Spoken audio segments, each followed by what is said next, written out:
Got a 2008 F-150, and we're removing the fuel tank and exhaust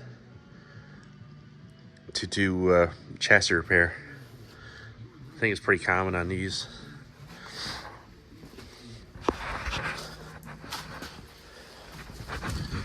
It's right here on both sides. I'll show it better when you get the fuel tank out and up front. But you gotta jack her up. You need to get under her. I did this. Used two 3-ton trolley jacks and jacked her up and put her on hot full wheels on 6x6 blocks. So she's 5.5 inches off the ground. It gives you a lot of room to work on. The most sketchy part was the bolts for the fuel tank. They didn't seem like the one come, but they came, and they're longer bolts, 1/2 inch or 13, I believe. And a tricky one for the fuel tank up here is a clamp right here, and there's a clamp in there on the rubber for goes into your fuel tank. They're 7mm. You get your top one here, and if you have to drop the exhaust, the best thing is you drop the exhaust, and you don't have to drop your dry shaft. This is the fuel tank. These are the plug-ins on top. This one here, press down like that. Take out this one. This one here is similar. Just press down on this one. This one here's the tricky one. You gotta pull your lock out. I'll take it out all the way. And when that hauls out, you can press down this, and then you slaughter it here. And this is the easiest time to get your filler neck hose clamp. That goes to the top of the tank. Get it there.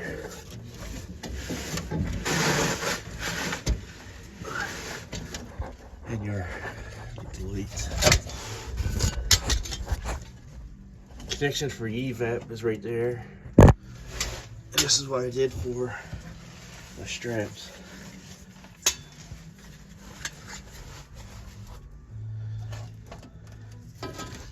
They turn sideways like that, come right up. You don't have to remove the dry shaft. In the front, similar.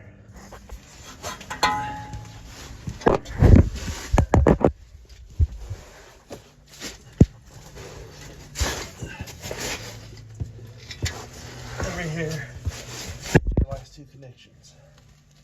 That's for your fuel return into the engine.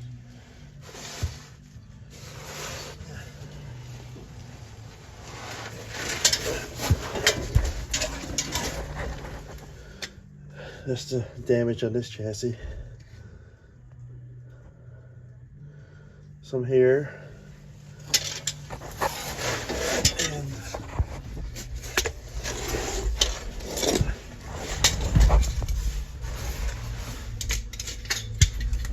can't see it yet. Right up here. Yeah, right there. And some up front. But this is the best way I've seen yet to go about it. You don't have to remove your dry shaft. Just block up your truck. And it's only easy to get your tank off. These are connections up front for your return and going to the engine and back. The yellow one he's stiff, but he's not too complicated. All you gotta do is press in on yellow, straight in, and pull back. But he might be stiff because it's hard plastic. So I didn't have to use any, but small pair of channel locks would be perfect. And this one here, if you see, gonna wait now, a little bit better.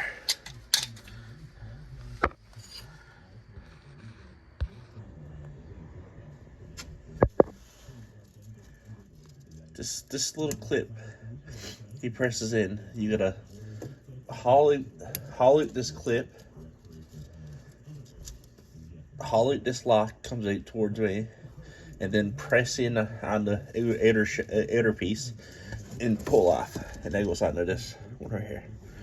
But make sure you got a container or something, because you're gonna leak some. So you remove that, and there's one more connection on the back. Once you get that one, you could drop your tank. And this is the one on the back. He goes from your tank to your evac canister, and he's the same on the front. All you do is press in on the yellow and pull off like so. It's a little bit stiff how to use channel locks, but this here. And connections are off the top, and she's ready to be dropped. I got it on a motorcycle lift, so I'll show you those 8. Now, I almost forgot to show you how there's a steel vent tube. It comes off your filler neck and comes down.